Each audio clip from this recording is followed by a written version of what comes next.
Okay, so today's speaker is Steffen Gielen from University of Sheffield. Steffen has worked on various aspects of quantum gravity and quantum cosmology, and today he's going to tell us about unitarity, unimodular time, and resolution of singularities. Please. Great.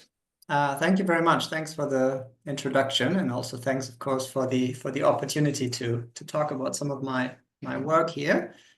So what I'm going to discuss is very broad questions in quantum gravity that people are thinking about coming from different directions, and you can have a lot of debate about them, and people might disagree. In particular, this question of unitarity, what actually the role is of unitarity in quantum gravity.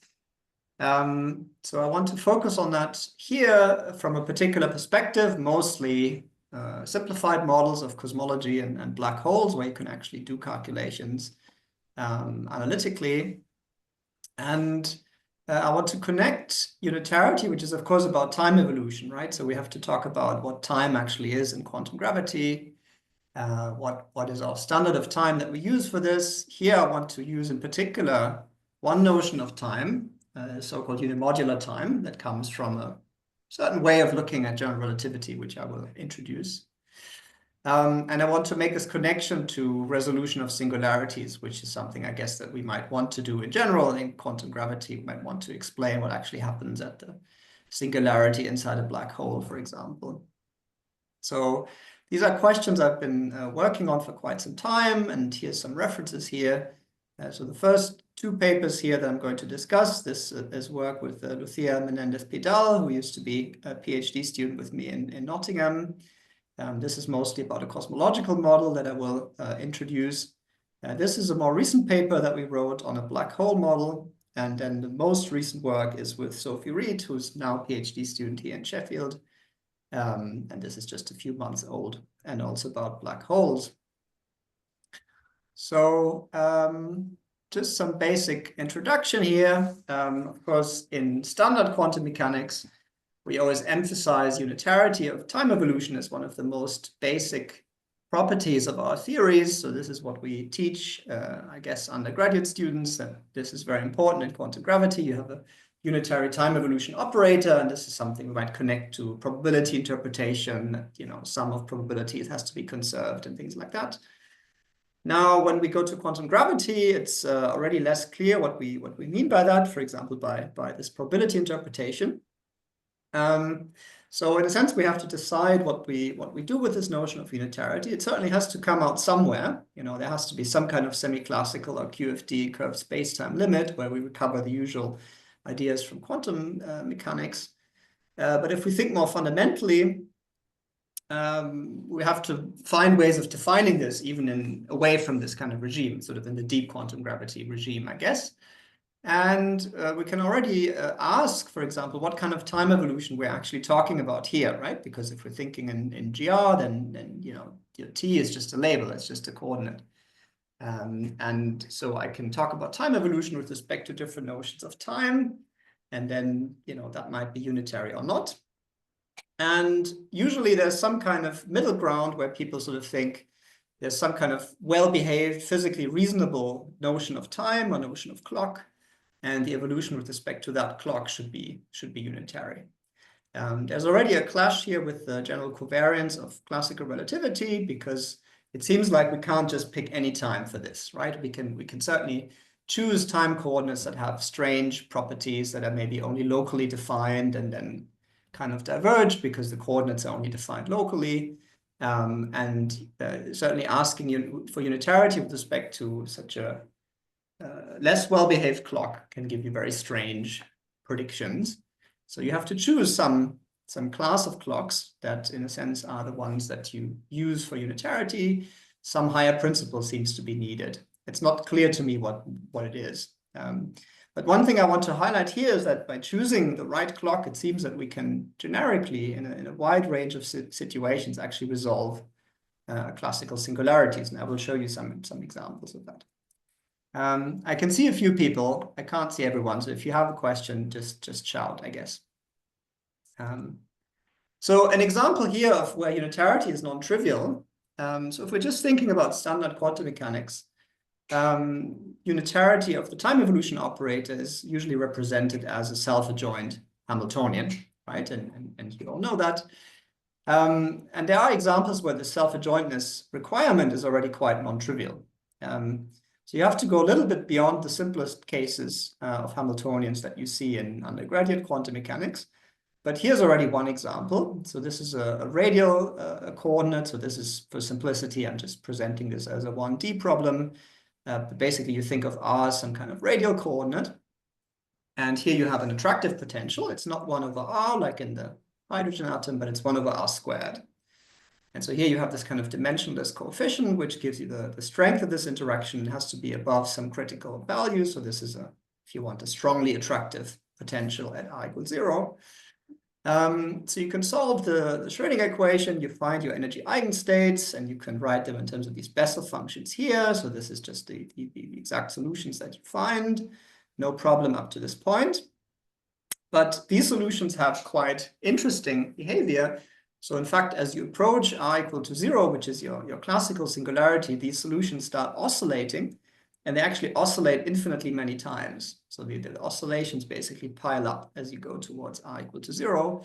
Certainly something quite sort of singular is happening there, which means the self-adjointness here is quite non-trivial. So the self-adjointness criterion, if you want to think about it, basically means that you can't have a probability flux through R equal to 0, right? So your probability shouldn't disappear through R equal to 0, basically towards negative R, which is not part of your theory here. And what that means is you basically have to put a boundary condition. So if you want to impose self-adjointness here, it's not going to work for this whole class of solutions, but you have to select a particular subspace in which you can define what's called the self-adjoint extension of this Hamiltonian. And basically the subspaces are of this form. So basically what you have to do is you have to take a particular linear combination of these two solutions. So only one particular linear combination is going to be allowed. So this is, I write this as the real part of something here, right? So these solutions are obviously complex conjugates of each other. So here I'm defining the real part of one of these solutions times some prefactor here. And there's a free parameter theta. So basically there's different choices of boundary condition, which are associated to different values of theta. And basically this is just a freedom in your theory. In a sense, these are all different theories, if you wish. Different ways of making this Hamiltonian self-adjoint. Okay, so this is an interesting example. I will come back to this later because we basically see very similar behavior in a cosmological model. But this is sort of just to illustrate what happens if we ask for self-adjoint Hamiltonians or unitary time evolution. It forces us to put a boundary condition, and actually rather than these general solutions here where alpha and beta can be independent, we are forced to take very specific linear combinations. And the same thing will happen again later.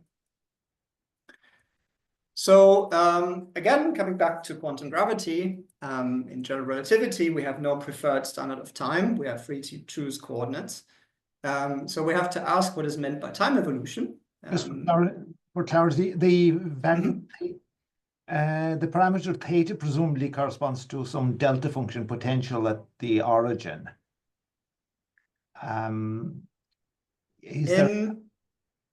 So you can, if I write it in a Lagrangian formulation, it would be clearer to me because I can see if the Hamiltonian would be written in, or the Lagrangian would be written, the operator would be written in first order form. So I presume that I'm guessing that theta is the coefficient of some delta function. I mean, there might be a way of thinking about it like that. So I mean, the way I think about it is just from this probability flux. So you calculate. No, I understand that, but it's when you write it in the operator with its inner product, you can reduce it to a first order form, and there should be a delta function, I think, in that setting at the boundary being 0. But anyway, it doesn't matter. I'm curious. I think there might be a way of seeing it like that. I mean, it's not the way that I've thought about it so far. I mean, it's sort of, for me, it's just there's a boundary condition at R equal to 0, which relates the wave function to its first derivative. right? And there's essentially a free coefficient there because you can put... Then it is a delta. Right. Okay. It's like Neumann, Dirichlet, or the generalization of Then that. it exactly is that. Right. Okay. Thanks for the question. Right. So we have our famous problem of time, which is often discussed in literature on canonical quantum gravity. There's a famous review by Isham from the early 90s, which basically all has to do with the fact that, you know, classical GR doesn't give you a preferred evolution parameter. You just have constraints in the canonical formulation. You have to somehow recover meaningful notion of evolution, and there's no unique way of doing that. Many of these aspects already happen classically, of course. I mean, this is often thought as a quantum gravity, problem, but even classically, of course, we have to make sure that we are making meaningful statements that don't depend on arbitrary coordinate choices, right? So it turns out that basically the well-defined questions, or certainly a large class of well-defined questions, are those that are relational in nature. So we shouldn't ask, you know, what happens at time t, but we should kind of relate different degrees of freedom in our system to each other. So if I'm thinking in terms of cosmology, I could say, you know, what happened when the matter-energy density was x? And if the universe is, say, monotonically expanding, then the matter-energy density would fall off as the universe expands. And so if I specify a particular value, this is kind of a physical way of identifying particular instant in time, which doesn't refer to coordinates, right? So this now refers to other degrees of freedom in the system. So these kind of clocks that we'd like to use should really be physical degrees of freedom in a sense. They should be coupled to the gravitational degrees of freedom and be part of the system. And this is what is used often in quantum cosmology. So here's a very simple example from quantum cosmology where you have the scale factor A and you have the scalar field chi. These are the simple systems that people often study.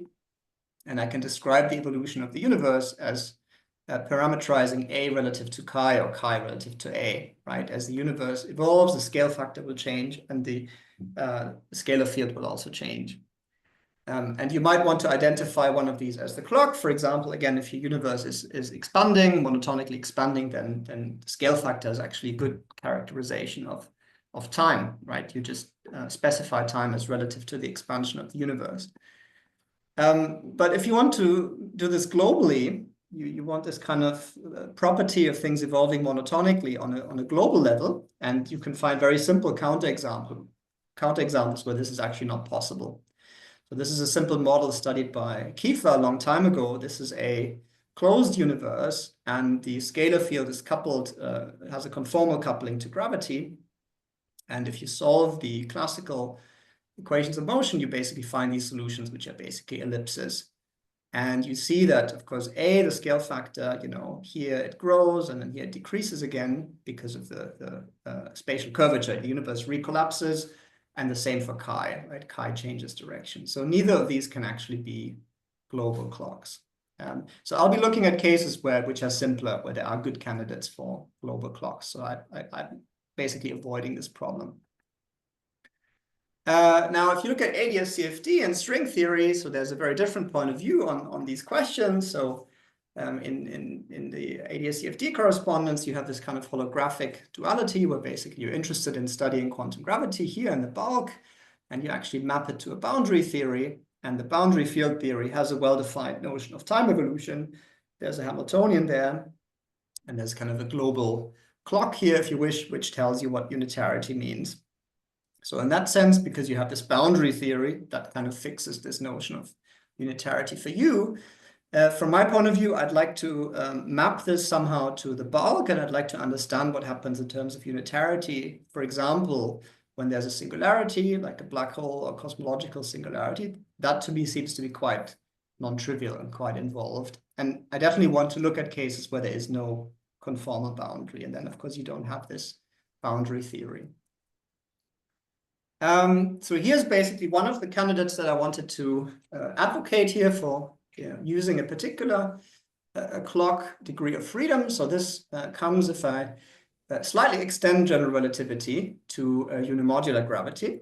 Okay, so unimodular gravity is a general term used by people in very different ways, and one can have very long debates about what is the best way of thinking about this. In general, the idea is that the allowed coordinate systems are somehow restricted. and in particular the metric determinant is somehow fixed in some way, the formulation that I want to use here is this particular formulation, which was defined by Enno and Teitelbaum in 1989. So here what you do is you take your Einstein-Hilbert-Lagrangian, right? So the first two terms here would be your Einstein-Hilbert-Lagrangian with a cosmological constant lambda, but lambda is actually promoted to a field. So this is not a constant of nature, but it's now basically a dynamical variable. And then you add this term here as well, right? So now this depends on some extra fields T mu. So this is a vector density, because this actually doesn't involve the metric determinant, right? So this has to have a density weight, which is contracted with the derivative of lambda, okay? And if you study then the field equations, of course, the variation with respect to the metric gives you just the standard Einstein equations with lambda, right? Just from the first two terms, but you get basically two new equations. So if you do the variation with respect to lambda, you find actually that there is a relation between the metric determinant and in fact, this new field, this auxiliary fields T mu that you have introduced here. So there is in a sense a constraint on the metric determinant. And then if you do the variation with respect to T mu, you find that lambda is actually constant. So lambda is some undetermined constant in space-time. It's not really a dynamical field locally, but there's basically one extra global degree of freedom, which has to do with the fact that the value of lambda is undetermined. You might find this attractive if you care about cosmological constant problem and things like this. But here I mostly just want to look at this as a way of, getting basically a clock degree of freedom. So I have the usual degrees of freedom in the metric from GR, but now I have this extra degree of freedom in lambda. And basically there's a conjugate degree of freedom from these T mu fields. So you see here, if you just look at the zero index, that basically T naught is conjugate to lambda, right? Because it's multiplied by the time derivative of lambda. And you can see T naught as defining, in a sense, a global time degree of freedom and lambda as some kind of global energy. This is a way of thinking about this. And there's a specific way in which you can now construct a particular notion of time from this T naught variable. So basically what you can do is if you think about some region in space-time, so this is a very specific region, so it's bounded by some hypersurfaces here of constant time in some arbitrary coordinate, right? So I've picked some arbitrary foliation here. I have some constant time hypersurfaces where this little t is some coordinate, which takes some values.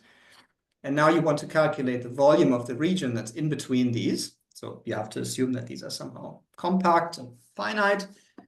And then if you calculate this volume, of course, you have this constraint. You can plug in, and this gets turned into a surface integral. So this now depends on this T mu fields with a normal vector to the boundary. And in this very specific case, I could basically write that as the difference between the integrals of T naught over these surfaces. Okay? So basically, if you read this backwards, you could say, well, now maybe this is my notion of time. So for each of these hypersurfaces, I should integrate this T naught field. And this is the value of the clock that I associate to this hypersurface. And then the difference between two, which is in a sense the time that has passed between these two moments of time, if you see it like that, is basically given by the total volume in between. So it's a very geometric notion of time, right? That the passage of time is basically given by the space-time volume that you add as the universe evolves. Okay, so that's in a sense this notion of time here. Of course, this is still a specific choice, but it's basically a sort of a relatively minimalistic way of extending GR by introducing this kind of clock. Sorry, may I yes. jump in? So I'm not a quantum gravitist, I'm a particle physicist, so the question might be quite naive to you. So here, looking at this action, you haven't introduced any dynamical fields on top of the usual GR, right? That's right, yeah. But you have reduced 1 degree of freedom. So yeah, exactly. So it looks like, of course, you've added a lot of fields because you have this lambda field and you have the T mu fields. But there is actually, because of these extra degrees of freedom, there's a lot of constraints, and there's also extra gauge symmetries that you've now added. And so that once you remove all of this, you basically only have a single global degree of freedom. So it's for the entire solution, there's a single value of lambda, which basically determines what is the value of lambda. And I guess this was a good idea before Daisy showed us that the value of dark energy is actually changing. Sure. So, I mean, I'm a conservative person here. I'm assuming that lambda is still a useful way to think about dark energy. Yeah, this is, from that point of view, this is not meant to be a realistic model. Of course, this is also pure vacuum gravity, right? This doesn't have any matter. Okay, thank you. At all. But yeah, I'm focusing more on conceptual aspects, but of course, it's a very good point. Just again to follow up on that, what is the gauge invariance that's associated with T? Presumably there's a gauge invariance associated with T, is it? Because it's introduced just as a Lagrange multiplier. But if I eliminate it, you're saying I get exactly Einstein equations, vacuum Einstein equations. So the Einstein equations only arise from the variation with respect to the metric. And these last terms don't actually depend on the metric at all, right? So the Einstein equations don't get changed at all. They just come from this part. Well, but there's a constraint that square root of minus g is d mu of q. Yes, that's right. Exactly. Which doesn't make it obvious that that the solutions will be exactly the same as Einstein end. So yes, I agree. So of course it depends on which way you want to read it. Of course, you could say this equation is also just a constraint on the T mu fields. It doesn't say anything about the metric, but it constrains the T mu fields. And maybe this is a better way of looking at it, because I think what you can do with that is you can basically show that the T mu fields only have one extra global degree of freedom. They don't add any local freedom. You can see anyway here, only the divergence of T mu actually is relevant. So I can add to T mu any vector density that is divergence free. So this is already a huge gauge symmetry. This will not change anything. Even the action will be invariant under that. The square root of g doesn't go with t. So it doesn't look totally covariant. So T mu is a vector density. So you have to give this a weight plus one. Density. Otherwise, it's not consistent. Even this equation wouldn't be consistent. Yeah. So this formulation has the advantage. So many of the formulations of unimodular gravity explicitly break the full diffeomorphism symmetry. For example, if you just impose square root of minus g equals 1, right? This is a popular way. That, of course, is not true in arbitrary coordinate systems. You are not breaking general complete covariance. Not in this formulation. That's the idea. So basically what you could do is, so the way I know Entitlement constructed this is basically, I mean, this is a version of, I guess, what people call the Stückelberg trick. You go from a theory that has reduced gauge symmetry, where you've reduced part of the diffeomorphism group by imposing a constraint on the metric determinant. Yeah, that would reduce it to volume preserving diffuse. Yes, exactly. And then you go back to the full diffeo group by adding extra fields. And that's essentially what these T mu fields are doing. They are basically extra fields that you add to recover the full symmetry of the diffeomorphism group. Okay, all right. Right. Okay, so I was talking about this notion of time here. And of course, this is foliation dependent, as I guess is maybe already clear from the discussion. So it's not a local notion of time. If I'm sitting at a point in space time and I want to know just the value. Follow up on that, just for yes. If I add matter Lagrangian to it, the Einstein with its square root of g, does it go through without complication? I think so, yeah. Okay. I can couple the metric in the usual way. Okay. So in just r minus 2 lambda plus t plus L matter. Yeah, I think that should work. Absolutely, yes. Okay. Right. So yeah, so it's foliation dependent. Here I've introduced very specific foliation where these are constant time hypersurfaces associated to a particular coordinate. In general, of course, I should look at this expression, right? But then I need to know what the normal is, this normal covector to my boundary hypersurfaces. In general, I have some foliation here. This gives me, in a sense, a notion of initially perhaps coordinate time, which I can now convert into this unimodular time with this kind of prescription. But it still depends on the foliation, which means that locally, if I'm sitting at a point in space-time, I can't determine the value of this time function without knowing also the foliation. And this is a criticism that has been advanced by a few people, in particular Karol Kukasz at the time wrote a paper about this. That is sort of, if you want to sell this as a solution to the problem of time, it's sort of very partial solution because I need to specify this foliation and all kinds of other things. What I want to do here is I want to focus on a situation where there's a preferred foliation. So in cosmology, you know, our universe is approximately FLRW. So there's a particular foliation which the universe looks approximately homogeneous and isotropic. And in those situations, I might be happy with this. Of course, even in that situation, I still have in general, I have a freedom of reparameterizing the time coordinate that's kind of orthogonal to this foliation. And here this would give me basically a preferred way of doing this by associating it with the space-time volume. Okay, so that's one of the clocks that I want to use. I guess I want to show you a specific model now to address these questions in a bit more detail. So this is the model that we looked at with Lucia in these two papers a few years ago. So basically almost the simplest cosmological model that you can imagine. So this is a homogeneous, isotropic, spatially flat universe. So the metric takes this form here. So you have a lapse function, n. So here I want to use tau as a general label for an arbitrary time coordinate, and then choice of lapse would tell you what that time coordinate actually represents. And of course, here you have your usual scale factor. And this is just some flat metric. So for the matter, we introduced two components here. Very simple, basically the simplest type of matter maybe that you can think of. So one is a free mass scalar field, phi.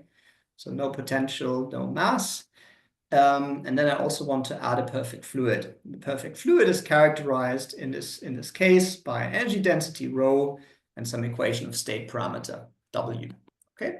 And the purpose of adding these two components is, again, that these two basically can both be used as some kind of reference fields and effectively clocks. Okay, so you can determine the evolution of the universe with respect to the scalar field or with respect to this perfect fluid. Now, there's a connection to what I just told you about unimodular gravity. So basically in unimodular gravity, in this form that I introduced, there is this one global degree of freedom associated to lambda. And you can think of this in this setting as also coming from a perfect fluid. So if I add a perfect fluid to a homogeneous isotropic universe and the equation of state parameter is equal to -1, which is what I expect from a cosmological constant, then there's only one degree of freedom associated to that, which I can call lambda. Okay, so just in this simple case, because this is a simple cosmological model with a lot of symmetry, the perfect fluid will only carry 1 degree of freedom. So I can think of it as a lambda coming from a perfect fluid or as coming from unimodular gravity, if you wish. Or it can be something else, right? It can be dust or radiation or something else. This formalism is more general than that. So what you do is you write down your action, symmetry reduced to this model, and you derive the Hamiltonian, and you come up, after some good variable transformations, you come up with a very simple form, which is basically given here. So what I've done here is I've absorbed some powers of A into the lapse, so to get this n tilde here. This is a rescaled lapse, just to simplify things. I've gone from the scale factor A to a power of A. So this is a power of A. Again, the W appears here. So the equation of state parameter determines how exactly you have to do these variable transformations. In the simple case that I'd like to think about, where this is dark energy, W is equal to -1, this is basically proportional to A cubed, right? So this is why we call it V. It's because in this case, it's like a volume, okay? In general, if you think more generally, this will be some other perhaps fractional power of the scale factor. This is just your standard canonical variable here that allows you to bring the Hamiltonian into this completely generic form here, which no longer depends on W. Okay. And the little lambda is a conserved quantity. So this is a conserved momentum that you associate to the perfect fluid. So the perfect fluid will always have a conservation law, which tells you that rho times this power of the scale factor is actually constant, okay? So here you can see lambda is actually conserved because lambda is canonically conjugate to a new variable big T, which is again a notion of time. This is a canonical variable that comes from the perfect fluid. And because the action, the Hamiltonian doesn't actually depend on this big T, little lambda will be conserved, right? So this is a conserved momentum. Again, if this is too complicated or too abstract, think about the case of unimodular gravity, where these are the variables that I was just talking about before. Okay. So in general, of course, this is still generally covariant. So depending on what I do with n tilde, I have a different notion of time. And if I choose the particularly simple case where n tilde is equal to 1, which is this particular lapse, then the Hamiltonian is just linear in this little lambda, right? So the Hamiltonian will just be a sum of these first two terms plus little lambda, which basically means that I'm using capital T as my time evolution parameter. So this is in a sense a preferred time, again, in which these equations look particularly simple. And what exactly this is will depend on your equation of state parameter. And for w equal to -1, this is the unimodular time that I was talking about. And for some other equation of state parameter, for example, you might get conformal time or some other time. Okay, so relatively simple system. You see in the Hamiltonian, you have two terms here that are quadratic in the momenta. One that comes with a minus sign, which is the usual conformal factor that we have in gravity. And then this one is just linear in the momentum.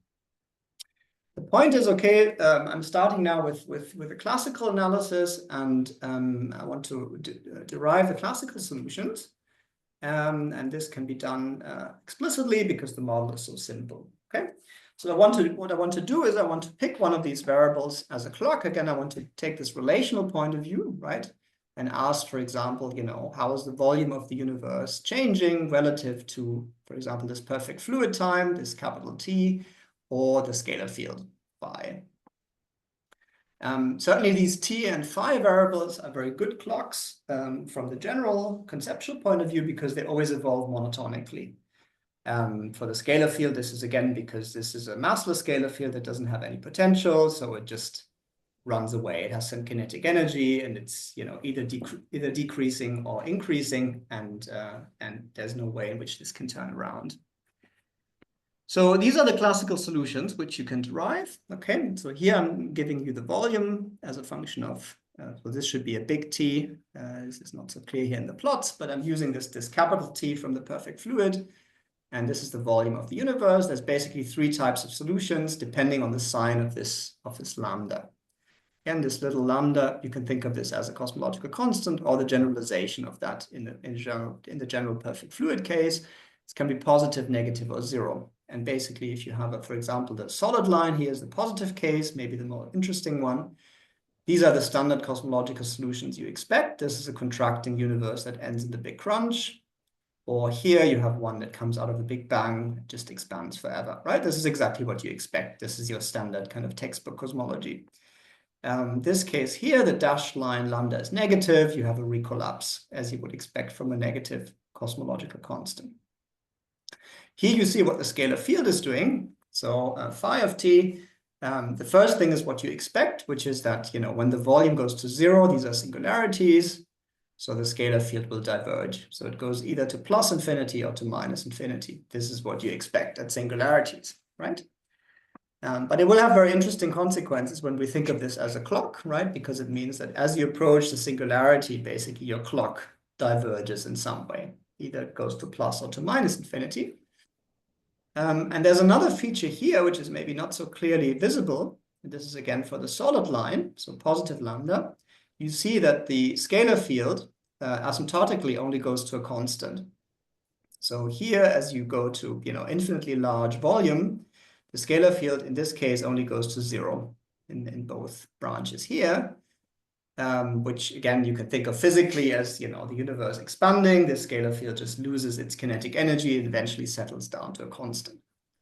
But again, think now of the fact that this should also be a clock, degree of freedom. So when you write the solutions now in terms of this phi time, they look very different. So these are the same solutions, but they're just parameterized now with a different time coordinate, which is now this scalar field clock. And in particular, I want to point out here this funny behavior, again, for the solid line, which is that the volume actually diverges. So it looks like, in terms of this time, it looks like there's some moment in time where the volume of the universe actually diverges. And this is, again, of course, a consequence of the fact that the scalar field only asymptotes to a constant in the infinite future of the universe, which I guess is sort of de Sitter-like in this case. You also see that the singularities here are no longer visible, right? The singularities are pushed out to plus infinity and minus infinity. So in terms of this time, which is perfectly well-defined coordinate, the singularities are actually no longer visible because they now only appear in the infinite future and infinite past, okay? So the explicit form of these solutions depends highly on the clock, okay? So here you see t of phi. This is basically the same as phi of t, just the inverse function. So this is, of course, not shocking at all. This is what you expect from general relativity. You know, there might be different coordinate patches and very different behavior. The point here is that, of course, asking for unitarity with respect to this t time evolution and with respect to this phi time evolution mean very different things. By the way, this phi time is, of course, used in many models in quantum cosmology. So this is a very popular choice of clock that is often used in literature, free massless scalar field, and often this is actually used to define time evolution. So may I ask another question? So is there any, I don't know, symmetry or some stable solution that would guide you towards which, I guess, values you would choose? Like what clock to go with? So not really. So from the classical point of view, these are all valid clocks, right? I mean, you're just making relational statements, right? So here, I'm just saying, what is the behavior of one degree of freedom relative to the other degree of freedom? And all of these parameterizations are valid. They're all globally valid, apart from these kind of points where something goes wrong. So of course, this parameterization might break when, for example, if I have a scalar field that starts going backwards, right, that changes direction, then this parameterization would break. But here, as long as I'm making sure that these are all monotonic functions, these are all different ways of writing the same solution, which are completely equivalent. Okay, thank you. So classically, there's really nothing, as far as I can tell, that you can use to distinguish between these parameterizations and say that one is more physical than the other. So when you quantize, this now has quite dramatic consequences. So that's what I want to get to here. So this is our standard way of imposing the constraint. So we have the Hamiltonian constraint. Again, that comes from this Hamiltonian. The term here inside the bracket has to be equal to 0. That's your constraint. When you quantize, this becomes the Wheeler-DeWitt equation. So in this case, of course, choose an operator ordering. There's some ambiguities here, but they are not very important actually in this case. The results are not sensitive to that. You end up with you know, a kind of a differential equation where all these momenta are turned into partial derivatives. So here I'm choosing a representation where I have a wave function that depends again on v, phi, and t, where again v is basically the volume or some power of scale factor, phi is your scalar field, and t is this kind of perfect fluid degree of freedom, which you can also think of as the unimodular clock that I introduced before. And in this case, because everything is simple enough, you can solve this exactly, and you can find the general solution, which is given here. So here you see, of course, this doesn't depend explicitly on phi or t. So I can separate the variables here. I can use this kind of decomposition. And then I only have basically a single ODE with respect to the v variable, which I can solve, and I get these Bessel functions. You have an uncertainty relation between t and lambda. That's not going to cause some problems? So I'm not sure where the problems are. Where do you see the problems? They're conjugate variables. Yes. So Are you thinking of this kind of Pauli argument that there's kind of a contradiction with boundedness and things like that? Partly. So, okay, so I mean, there's a kinematical Hilbert space here, on which these are defined as operators. So indeed, lambda and t are operators on a kinematical Hilbert space, and they satisfy, of course, the standard commutation relations, just coming here from the Poisson bracket with an IH bar and so on. So there's absolutely an uncertainty relation there. Now, these are not observables on their own. So lambda actually is, because lambda commutes with a constraint. So because you have a constraint, you have to be careful to define observables. So that's part of what I was talking about earlier. The little lambda is an observable because it commutes with the constraint, but t is actually not an observable on its own. So if I'm defining an uncertainty relation for things that are not on their own observables, that's not particularly meaningful. So I have to talk about things that are actually gauge invariant. Things like I was talking about here, like v of t, phi of t, and so on. So the discussion becomes much more subtle once you project to the gauge invariant observables. Does that help? Yes, yeah. So in this case, actually, it depends, and I will come to that basically in a moment. You have this kinematical Hilbert space, and you have these solutions. But basically, in order to interpret them, you now have to define your physical Hilbert space, which comes with a particular inner product. And then you can talk about unitarity with respect to a particular clock. But basically, all the constructions where you project to the physical Hilbert space, they become, in a sense, clock dependent. And that's where all the subtleties are. Suppose if I'm expecting that if lambda is compact, that t will then become discrete as well. So, no problem. yeah, and it sure. would seem natural that lambda might be compact. So on the kinematical Hilbert space, here, this is just a standard representation where, this is just a first derivative operator here. T is a multiplicative operator. So these just have, the whole real line as the spectrum. I see that that's what you're treating them as, but just when the way you introduce lambda didn't sound like it should have the complete real line as its range. So, I mean, this construction here is quite standard. Of course, you can deviate from it. Usually, again, because you start with the kinematical, sorry. Wasn't lambda related to the energy density? So little lambda is a conserved quantity in this theory, classically and also quantum mechanically, which is associated to the energy density of this perfect fluid.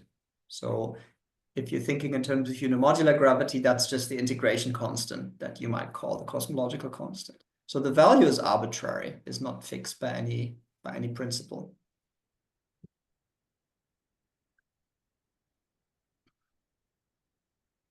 I mean, these constructions, again, this is on the kinematical Hilbert space. So I'm initially starting with a representation of these wave functions and v and pi v and pi phi and so on as operators without thinking about this constraint initially.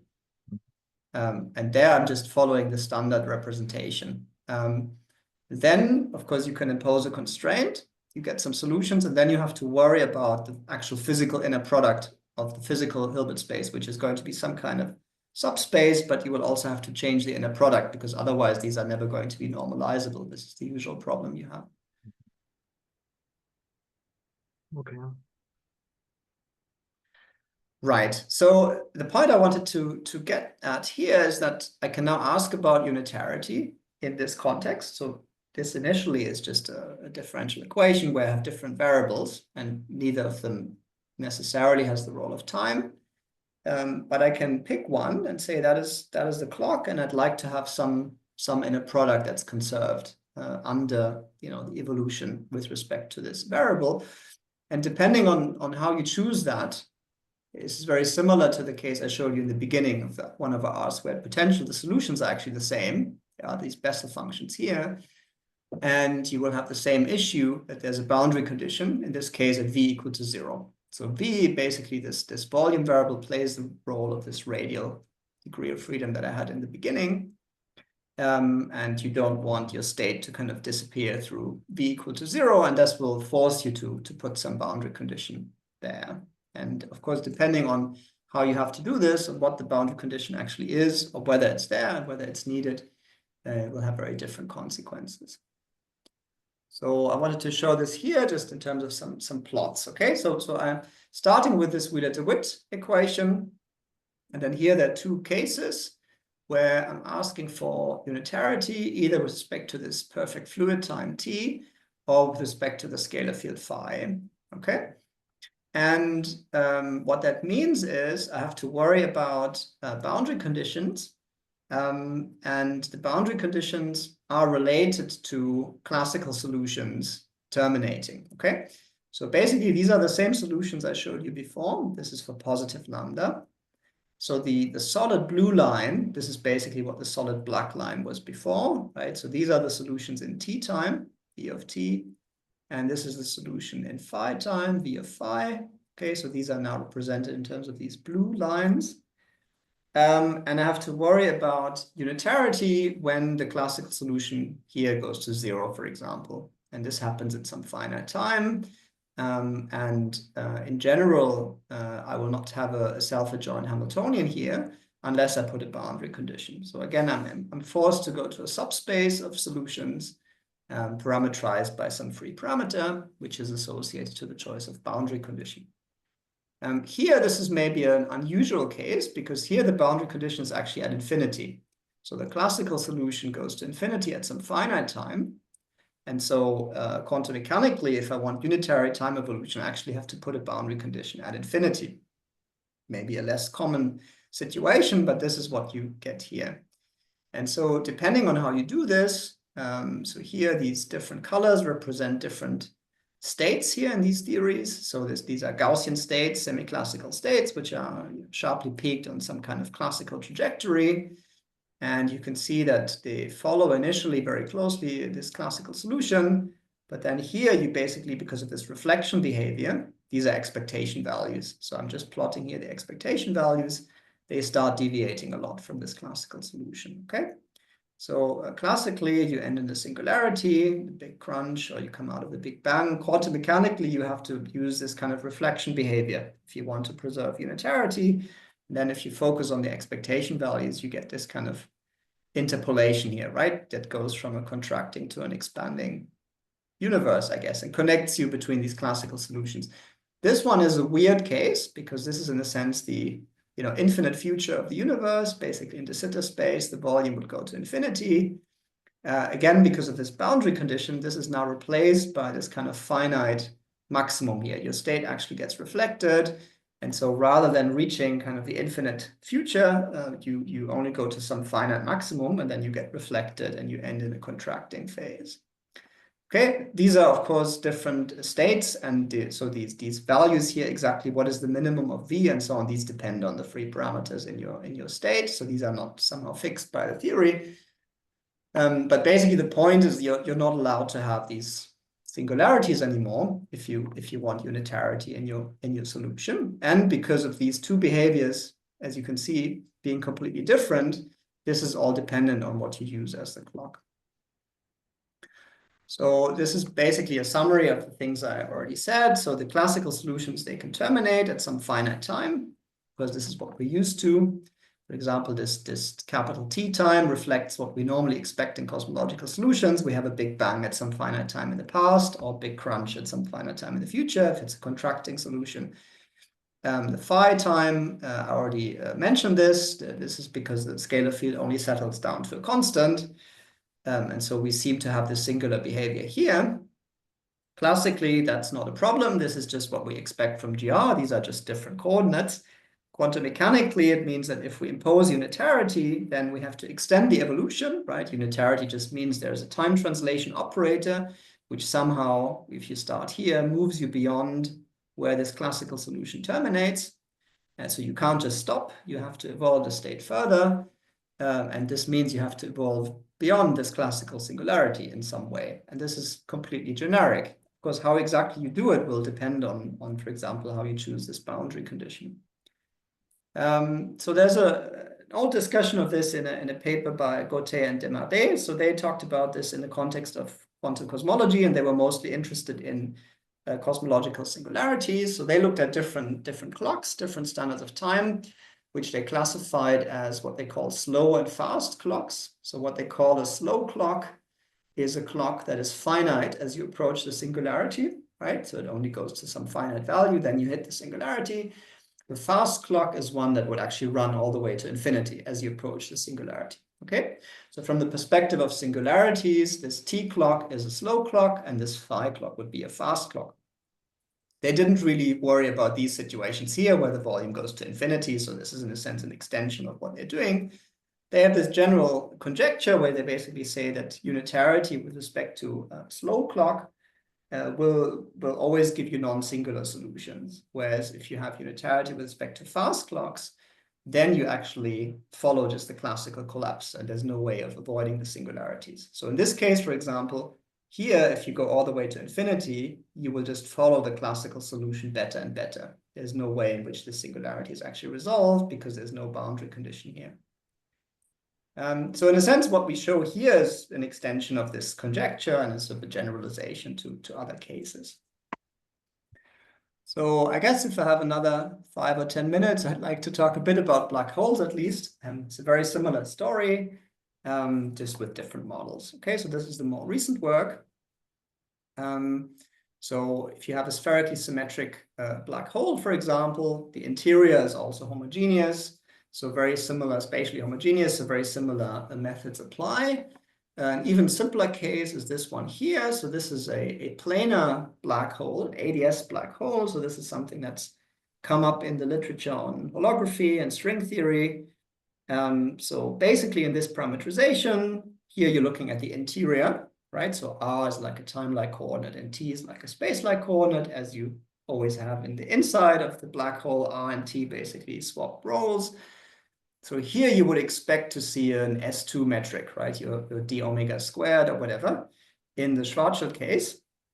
But here this is a simplified black hole model where this is actually a flat metric. So this is why this is a planar black hole. And then you have your lapse function again. You have a volume variable, which here I'm putting in the metric explicitly. So v to the 2/3 means that v is basically a volume related to the volume of these spatial slices. And there's a k degree of freedom here that corresponds to the anisotropic nature, right? So the interior of a black hole is spatially homogeneous, but anisotropic. And in fact, in this planar case, it's the simplest possible anisotropic spacetime that you have, which is the Bianchi-1 model, where actually these two coefficients are actually the same. So you have an additional local rotational symmetry. So it's a very simple Bianchi-1 model. And this anisotropy variable actually behaves like a master scalar degree of freedom in terms of the Lagrangian and the dynamics. This is the so-called Misner parametrization in which you isolate this anisotropy degree of freedom. So usually, and in the literature, there was quite a bit of literature on this, people look at this as a solution of Einstein gravity where lambda is fixed and negative. So what we did here is, of course, to say, well, we embed this into unimodular gravity, and then this lambda now becomes an extra degree of freedom. Therefore, you can quantize along the lines that I show you. You have this kind of Wheeler-DeWitt equation where you get this term here, right? So this term, of course, comes from lambda. And this is basically allows you to write this as a kind of Schrödinger equation, right? If I put this term on the right-hand side, it just looks like a Schrödinger equation with respect to t. So that's what we do. You could choose this anisotropy degree of freedom as a clock, and it would be very similar to the phi clock that I showed you before. And we focus here on this unimodular clock, okay? So what you see then is, again, you have to resolve all the singularities. Now, in this case, this is particularly strange because in terms of this parametrization here, or in terms of the foliation that we've chosen, basically both the horizon and the singularity appear as singularities. So what I mean is the horizon and the curvature singularity, and the horizon becomes a coordinate singularity. That's what I'm trying to say. In this formalism, in a sense, you can't distinguish coordinate singularities and curvature singularities. I guess this was already clear in this case, right? So here the volume goes to infinity, but in terms of the curvature, nothing special happens. This is just the infinite future of de Sitter space. So it has potentially very low curvature. But here the horizon is a similar kind of situation. It's basically a coordinate singularity. This blue curve here is the classical solution. So you can't even distinguish which one is which. So one of them will correspond to the horizon, one will correspond to the curvature singularity. This depends on what this k variable does, this little k variable, which I'm not plotting here.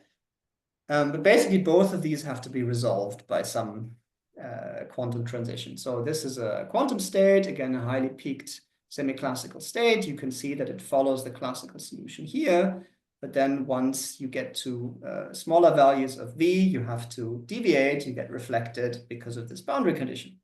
And so you can think of this as some kind of transition between black hole and white hole interiors. In this setting, you only have access to the interior solution.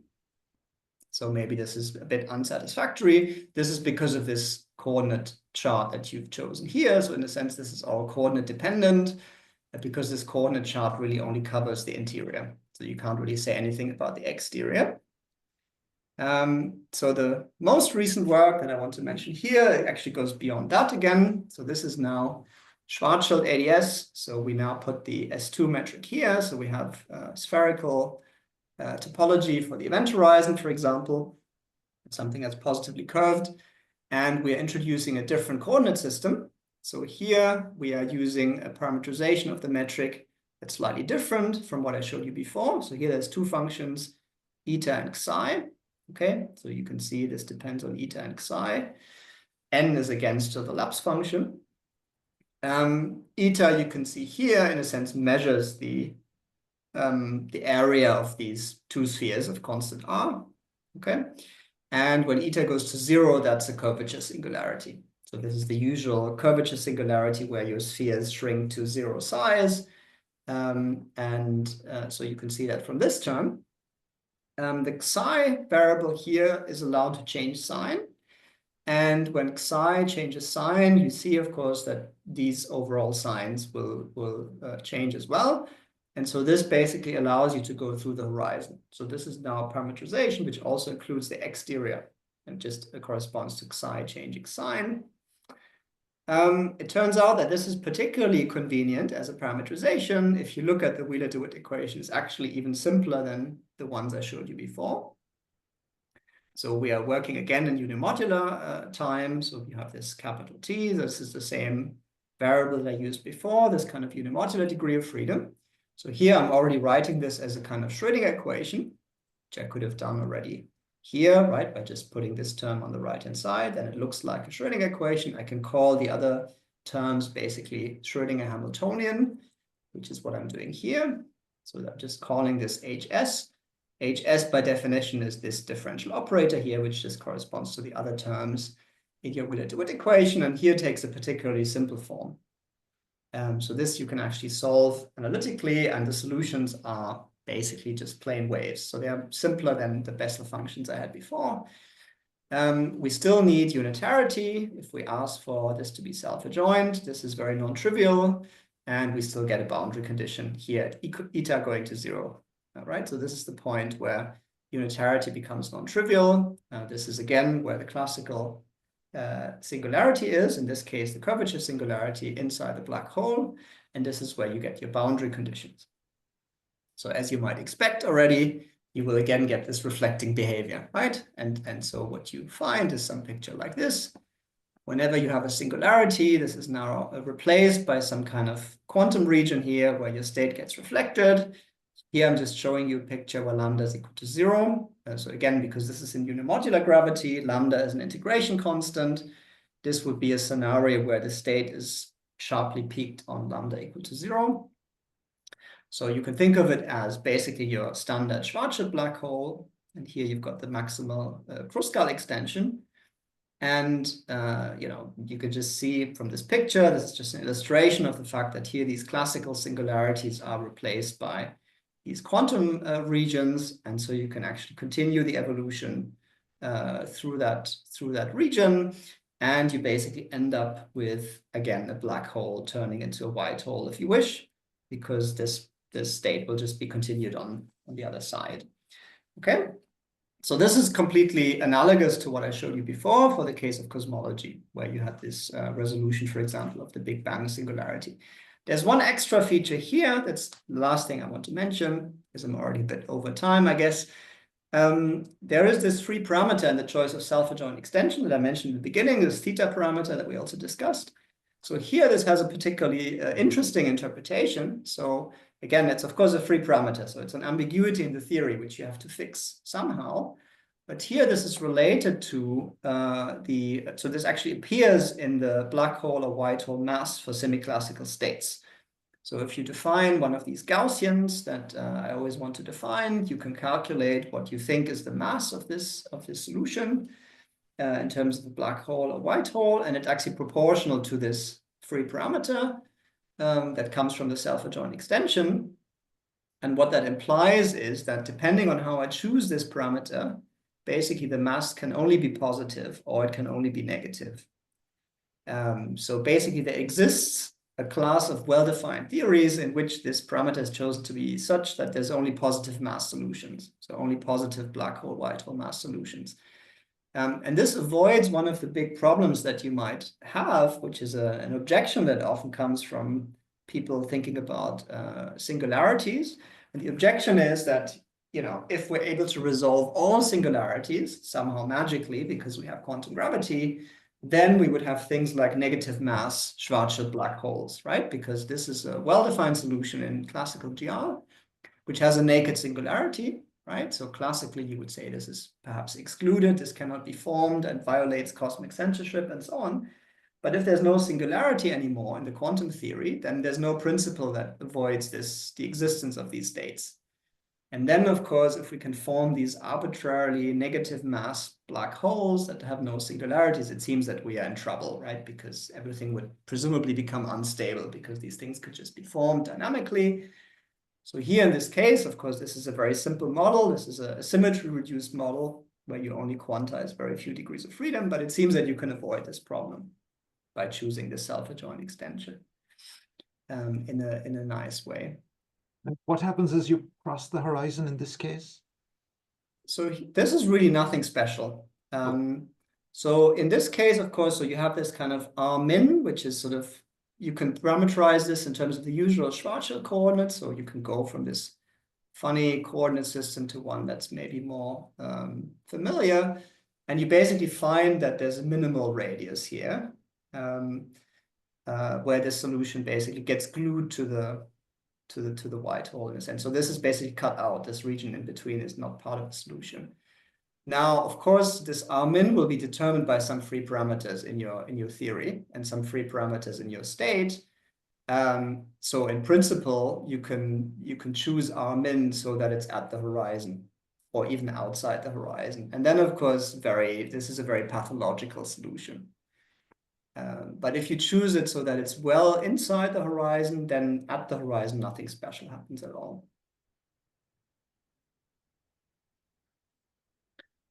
Right, so let me just give some concluding remarks here. So I was talking about the problem of time in quantum gravity. This is, of course, a very old discussion.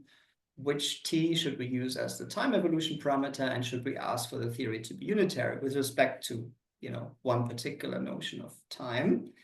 It's a very difficult question to investigate in full. So here I focused a lot on these kind of symmetry-reduced models in cosmology and black holes, where we have some matter fields, or we have this extra degree of freedom from unimodular gravity, and these give us candidates for clocks.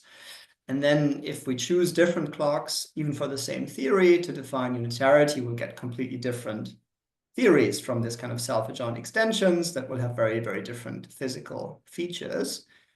What seems to happen very generically is that we can use a clock that is finite at singularities, and we can ask for unitarity, which will then lead to resolution of these singularities, simply because of this general argument that the state has to be evolved past the singularity. And you see examples of this in cosmology and black holes. Now, it would be great to compare this, of course, with other approaches to quantum gravity. So in the case where this is asymptotically anti-de Sitter, so in particular this black hole case, for example, I only showed you the Schwarzschild case here, but of course you can do Schwarzschild ADS. you will get some model that is non-singular, which you can then compare with holographic arguments from ADS CFD. And of course, you will find something that's very different from holography. So then you can compare these different approaches. In the more general case, of course, as I said already, we don't have this boundary theory to compare with in terms of unitarity. And then the question is, I guess, more general. So I'm already quite badly over time, so let me stop here, and thanks for your attention. Thank you very much for the talk. Any other questions?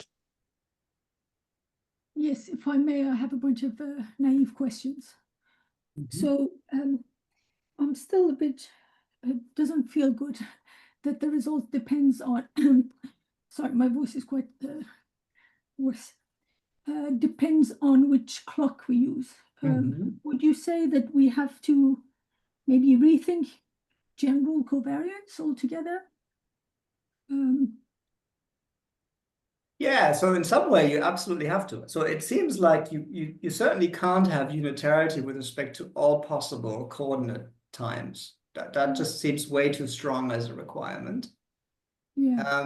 So there has to be a class of clocks that are the ones you pick to define time evolution, which of course, if you have a boundary theory, again, that is well defined. If you have asymptotically flat space-time, you can say you go to infinity, it looks like Minkowski space, and you have standard QFD, right? So I mean, if there are situations where there's something you can hold on to, where gravity is perhaps weak and it looks like flat space, you kind of know what you're doing, perhaps.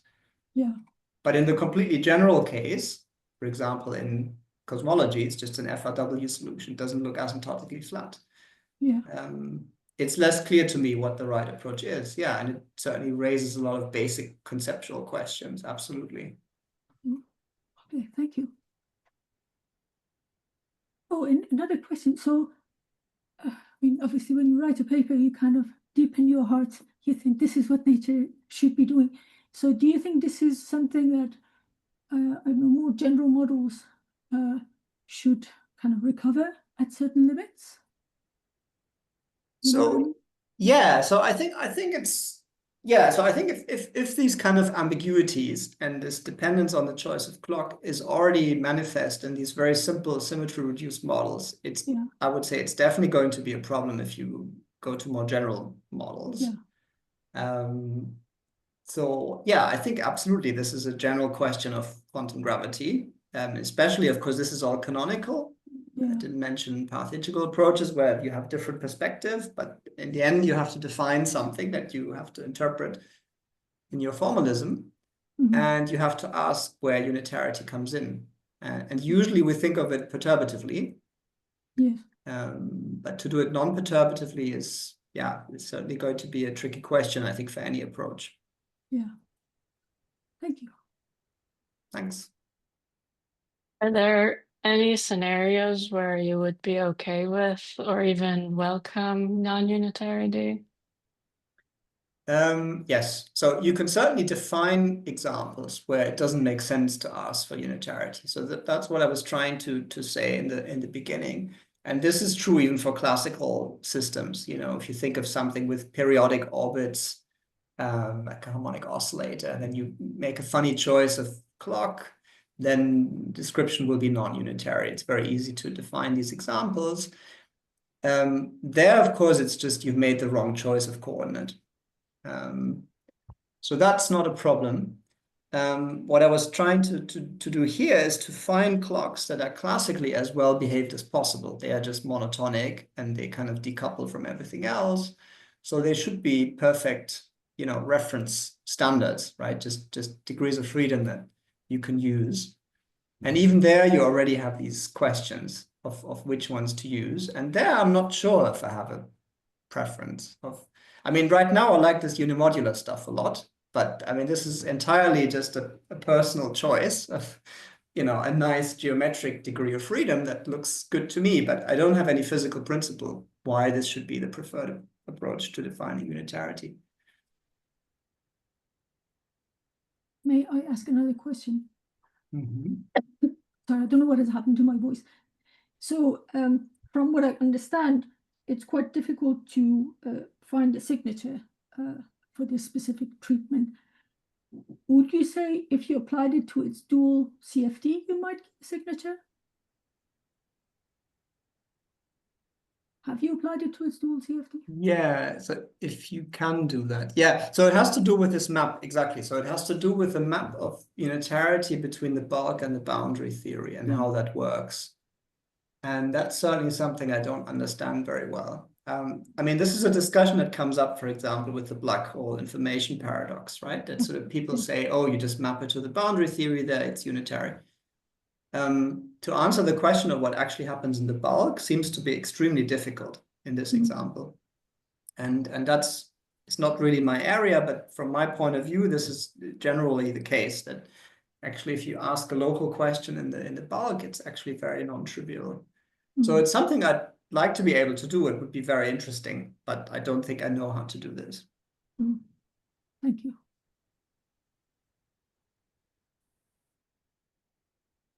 So this black hole thermodynamics context is one where I guess some people think it's maybe natural to have non-unitarity. I don't know what your thoughts are on that. Yeah. Both in the sense of the information loss and also the second law of thermodynamics, I suppose, or the entropy. It's a very long-standing discussion, yeah. I mean, usually you're always told that this leads to some fundamental problems. And if you give up unitarity, you will violate all kinds of other things. And people generally seem quite unwilling to do this as a fundamental principle. Of course, if I reduce to a subsystem and I only have access to some degrees of freedom, it's going to be non-unitary. But if you're really willing to give up, I mean, there's these papers from Hawking and so on from the old days where they were actually giving up on quantum mechanics being unitary and they wanted to add some extra terms. I mean, it sounds to me personally like a reasonable viewpoint that this might be necessary, but I'm not sure it's actually been implemented in a way that seems satisfactory. So I'm not sure we have good examples for theories that are non-unitary and consistent with all the other things we'd like to have as fundamental theories. So it's, yeah, I think I'm relatively agnostic on this. Here I'm just taking an approach where I say, I assume it's unitary and I study the consequences of that. So you think in principle it can work, it's just in practice it hasn't been done. As far as I know, again, it's not something I know much about, but I mean, these are discussions I think that at some point were very active because of the black hole information paradox. I don't see a lot of work anymore where people really try to do this in practice. But this may just be the ADS-CFD people being too powerful and overwhelming with their viewpoint, where of course we always have unitarity in the boundary. Maybe that's the reason why people, well, that's the majority approach now. I mean, it's certainly convenient, but the question is it the most physical thing to do? Yeah, I think fundamentally we don't know. So I mean, it was a quantum gravity meeting a couple of years ago where I was asking people about this, and you really just get different opinions from different people of how fundamental this is and how much we should worry about this.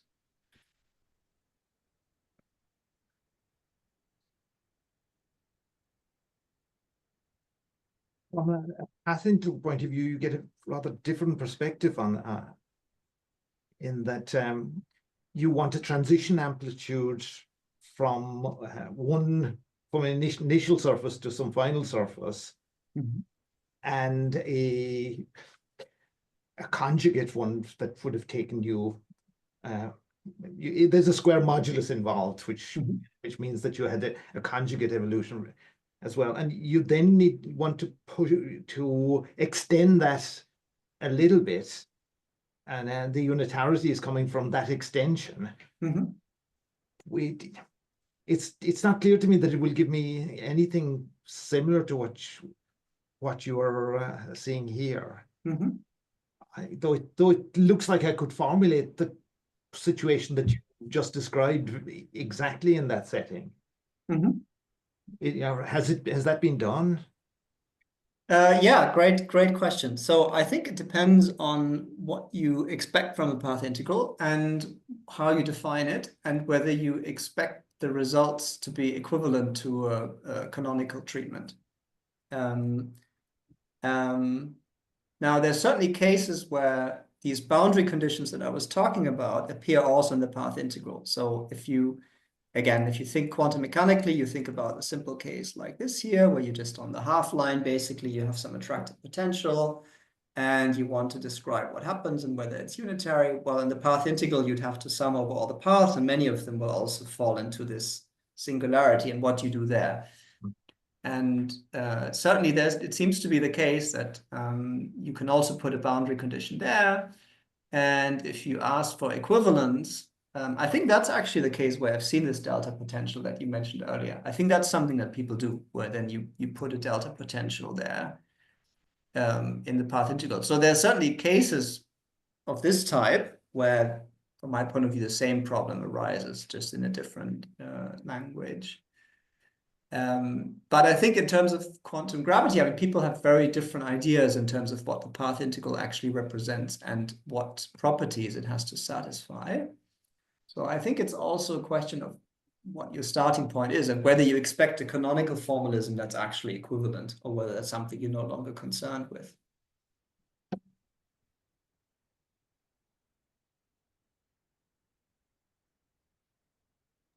So if I may, one last question. So back to, I think it was one of your beginning slides where you had lambda. Is it possible to incorporate a changing dark energy in this So model? in this annotated one thing. Exactly, yeah. That is a fantastic question. It's not really something I've thought about. I mean, so okay. I mean, if you think where this is coming from, so unimodular gravity, what the origin is, I think paper from Einstein, 1916, where he just simplifies life by setting a determinant of g equal to -1. Yeah. Because in those days, they wrote everything out in components, and you get a lot of terms in the Einstein equations, and some of them disappear if you say the metric determinant is fixed. So there it's really just a convenience. You fix the allowed coordinate systems. Yeah. Then if you make that into a fundamental principle, it gives you a global degree of freedom, which is determined, which is an integration constant. Now, I think nothing would stop me from then adding dynamical dark energy to that. I mean, that would be allowed. It's just another matter part.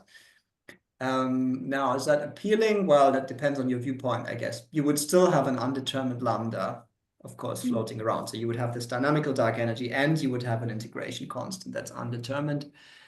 Then I guess it's a question of whether you like to have that, or whether you like to have some principle that the bare lambda is actually zero by some principle. Yeah. And I think that depends on your taste. Well, also depending on what nature decides to show us. Sure. Yes, of course. Yeah. But I mean, you could always make it different from zero and within experimental bounds, I guess. But yeah, sure. This is sort of, I mean, the unimodular formulation doesn't tell you what the value of lambda is, of course. It just tells you that it's an integration constant.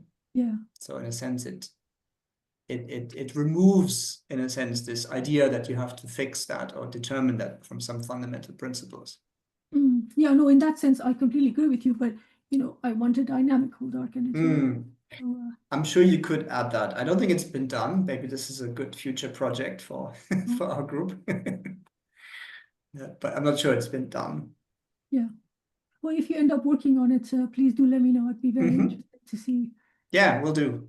Yeah, thank you.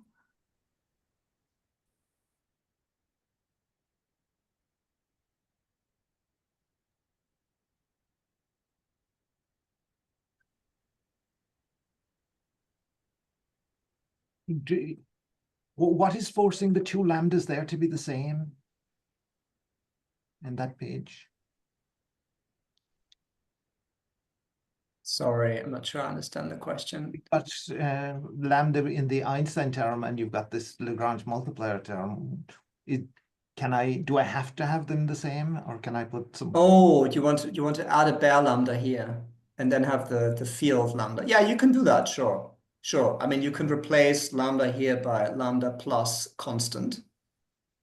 So they don't have to be the same. No, but of course it doesn't add anything because this lambda is an arbitrary constant. Mhm. So you can always absorb the constant to whatever you were doing here. But yeah, you could put an extra constant here if you feel like it, yes. But I don't think this is usually done in the literature. Also, there's some I think it was Teitelbaum as well, had this four form basing the cosmological constant by some four form. Is this closely related to the same thing? I think these are related formulations, yeah. Yes. So there's obviously many ways of extending this. I mean, now some people talk about this vacuum sequester that Kalopa and Padilla wrote down at some point, which is again an extension of this idea. There's many ways in which you can get something like this. Yeah.